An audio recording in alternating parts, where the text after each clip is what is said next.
మమ్మీకి leg problem ఉంది, మళ్ళీ నడవడము ఇదంతా ఓకేనా? ఫైన్ చేస్తుంది ఇక మెల్లమెల్లగా చేస్తుంది. డాడీ చెప్తాడు ఎక్కువ నడవకు, ఎక్కువ నిల్చోకు, కూర్చో అని చెప్తాడు. ఇక ఇవేనేమో వినదు. ఇంకా షుగర్ ఉంది ఈమెకి. షుగర్లు అవన్నీ ఏమవుతుందో తెలియదు. షుగర్ కూడా కంట్రోల్ చేసుకోమంటే తింటది, చేస్తుంది. ఎంత అన్నా తింటది. ఏదో ఫంక్షన్లకు వెళ్తే ఏదో తినాలనిపించి ఇక తినేస్తాం ఎప్పుడో ఒకసారి.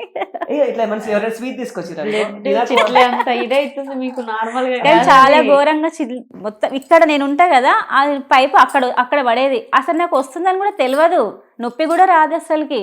ఇంత పైప్ లాగా వస్తుంది అక్కడ. కానీ ఇప్పుడు మనం నల్ల పైపులు చిల్లులు పడితే ఎట్లా వస్తాయి అల్లకించి వాటర్, అట్లా వచ్చేది కానీ నాకు అసలు నొప్పి వస్తుందా, బ్లడ్ వస్తుందా నాకు అసలు ఏది తెలియదు. ఆ చూసాక అక్కడ కాలువ పోతుంటుంది అక్కడ చూసేవారికి, కానీ అసలు తెలియదు నాకు. అది చూసి అప్పుడు అనుకోవాలి కొడుతున్నా. ఎంతసేపు ఆపినా తీసే మళ్ళీ చిల్తూనే ఉంటుంది ఎంతసేపటికి. అప్పుడు మెల్లగా బట్టగట్టు ఏదో అప్పుడు తగ్గుతుంది కొంచెం ఇక.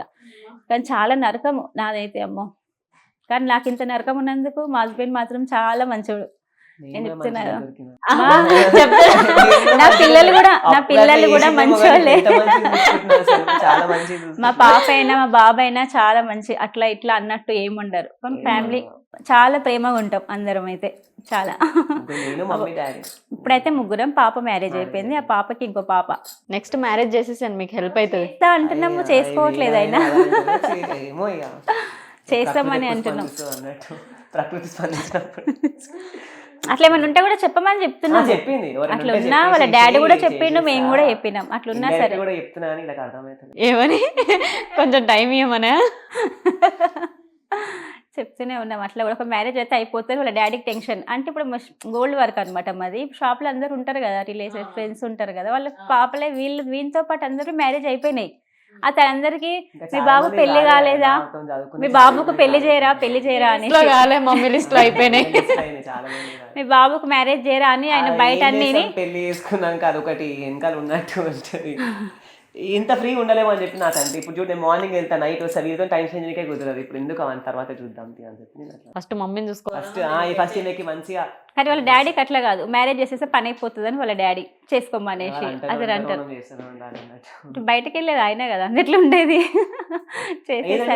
ఉండడం వల్ల మా డాడీకి అన్ని పనులు మా డాడీకే పడిపోతుంది అనమాట. ఏదైనా చిన్న పని అయినా ఆయనే వెళ్ళాలి. ఇంట్లో కనీసం పాలు తేవాలన్నా పొద్దున పూట ఆయననే వెళ్ళాలి. ఒక బిస్కెట్ ప్యాకెట్ కావాలన్నా ఆయననే వెళ్ళాలి. ఈయనకు అసలు ఏది ఉండదు. పొద్దున 7:30 లోపల వెళ్ళిపోతాడు ఈయన. ఆయన లేచి స్నానము, ఆయన టిఫిన్ అన్నీ అయ్యేసరికి ఆ టైం అయితేనే ఉంటుంది. ఆగమాగం లేచి వెళ్ళిపోతాడు. మళ్ళీ ఏదో ఈవినింగ్ వస్తాడు, మళ్ళీ ఈవెంట్లో మళ్ళీ పోతూనే ఉంటాడు. అంతే, ఆయనకి ఏం కుదరదు. ఇక ఉన్న పని అంతా ఎవరికి, వీళ్ళ డాడీకి పడేది.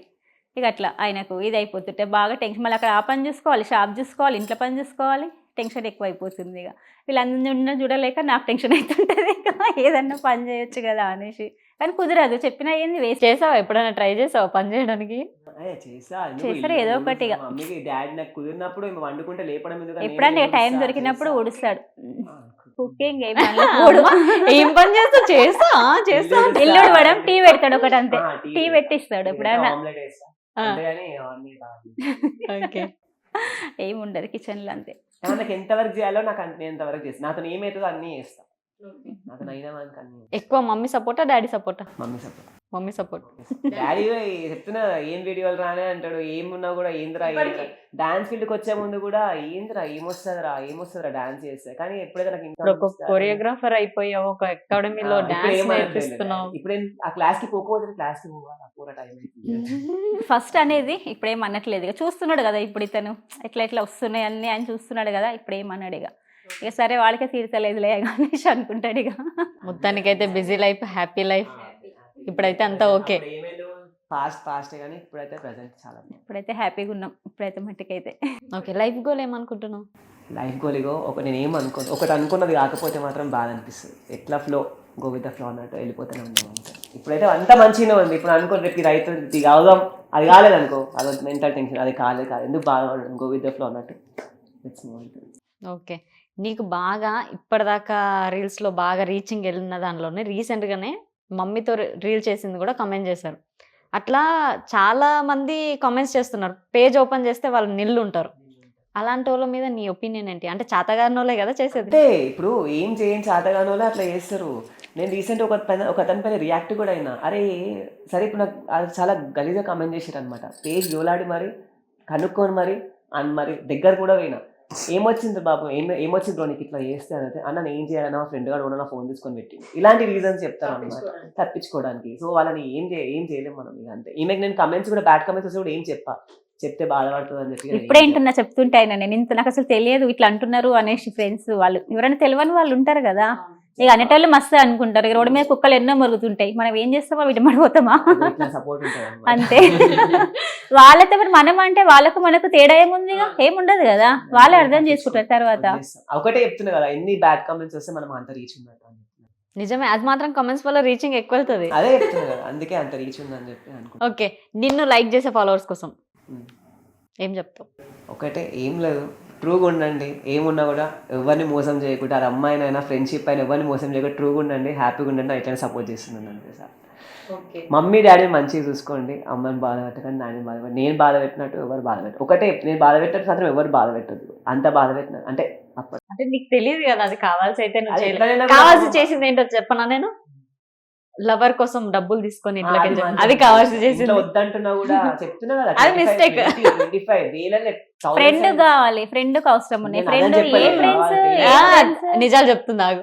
ఫ్రెండ్ కావాలని ఫ్రెండ్ చెప్పి కావాలి అనేసి తీసుకెళ్ళి ఒక్క ఫ్రెండ్ ఇంతగానం ఏమో అవసరం పడుతుంది, ఇంట్లో ఇంత బాధ పెట్టి తీసుకుపోయేది ఫ్రెండా ఇంకెవరన్నా అంటే శాలరీ ఫ్రెండ్. మొత్తం ఇచ్చేసిన నేను. ఇంటి Friend. మనీ శాలరీ మొత్తం 1 రూపీ ఇవ్వకుండా శాలరీ మొత్తం ఇచ్చేసేది, అట్లా చేస్తుండే. ఆ తప్పు నేను చేసిన, నేను అది తెలిసి చేసిన తప్పు. తెలిసి అప్పుడు అంటే అలా వడి చేసిన, అది కూడా అల్లవాడి చెప్పినా వినకపోయేది కదా అప్పుడు. ఈయనదే అట్లా ఉన్నప్పుడే అందరం చాలా బాధపడేది. మా అక్క చెల్లెళ్ళైనా మా అన్నదమ్ములైనా చాలా బాధపడి మంచిగా కావాలి, మా ఓడు మంచిగా కావాలి అనేసి వాళ్ళు కూడా చాలా బాధపడేది, Support కూడా చాలా ఉంది నాకు. చాలా అట్లా బాధపడేది. ఇప్పుడైతే మొత్తం అందరికి happy. మస్తు ప్రేమ వీడంటే, మా అన్నదమ్ములకైనా వీళ్ళ మేనమామలకైనా మా అక్కలకైనా అందరికి చాలా ప్రేమ అందరికి. ఎందుకంటే అందరూ ఈ ఫీల్డ్ లో లేరనమాట, నేను ఒక్కనే. అందరు జాబ్లే, వీడు ఒక్కడే ఇట్లున్నాడు, అందరు జాబులు చేసుకుంటే అదే ఇట్లా ఇక్కడ ఈ ఫీల్డ్ లా ఎవరు కూడా ఎట్లా పొద్దున అంటే ఈ ఫీల్డ్ మా వాళ్ళకి కానీ ఎవరికి ఏ లేదు. happiness అనిపిస్తుంది తెలుసా? ఇప్పుడు మా అన్నయ్య వాళ్ళు ఉన్నారు, వాళ్ళ ఫ్రెండ్స్ కూడా వెళ్తే అరే మీ ఓన్ ఒకసారి కలిపిరా, మా చెల్లె మీ ఓన్ వీరు, మా చెల్లె మీ వద్ద ఫోటో దిగుతుందంట, మీ ఓన్ కలుస్తుందంట.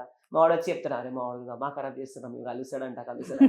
అప్పుడు చెప్తా మా చూసినా మా వైపు మరి అంటే వాళ్ళు ఇట్లా చేస్తారు అని చెప్పి అప్పుడు మా హ్యాపీనెస్. పైన కింద రెంట్లుకుంటారు వాళ్ళు కూడా, వాళ్ళ చెల్లెళ్ళు అక్కలు కూడా వీడంటే తెలుసు అంట. ఆ సంగతి మాకు కూడా తెలియదు, ఇంటికి వచ్చి మరి ఇక వాళ్ళు ఇట్లా చేస్తారు వీళ్ళు ఎట్లా చేస్తారు అంటే ఇప్పుడు నాలేక వాళ్ళని చేయమని చెప్పు అని చెప్పి నేను చెప్తా వీళ్ళకి. మొత్తానికి లాస్ట్ గా డాడీ కోసం. డాడీ నా హీరో. డాడీ నా హీరో. ఏమున్నా కూడా ఫస్ట్ అనేస్తాడు, కోపడతాడు, తర్వాత ఎందుకు కోపడ్డా అని బాధ, కానీ ఆలోచిస్తాడు. ఏదైనా కూడా మస్తు సపోర్ట్ చేస్తాడు డాడీ ఈజ్ అ హీరో. అంతే, ఎవరికైనా డాడీ హీరోనే. నాకైతే ఇంకా చాలా. మమ్మీ హీరోయిన్, డాడీ హీరో అంటే మమ్మీ హీరోయిన్ అంతే కదా. కానీ అప్పుడు మస్తు బాధ పెట్టినా, ఇప్పుడు మాత్రం హ్యాపీగా చూసుకుంటాం. సరే. ఓకే అమ్మ, థ్యాంక్ యూ సో మచ్ అమ్మ. అసలు మీకు లెగ్ పెయిన్ ఉండి కూడా నేను నిజంగానే చూసాను ఆవిడని, నాకు మైండ్లో అదే బ్లాంక్ అయిపోయింది, అందుకే నీ పేరు గుర్తు రావట్లేదు నాకు స్టార్టింగ్లో. క్రాంతి కుమార్ ఆయన పేరు. సో థ్యాంక్ యూ అమ్మ, థ్యాంక్ యూ. ఓకే. సో చూసారుగా ఇంటర్వ్యూ. నెక్స్ట్ ఇంటర్వ్యూతో మీ ముందుంటా. సైనింగ్ ఆఫ్ కీర్తి.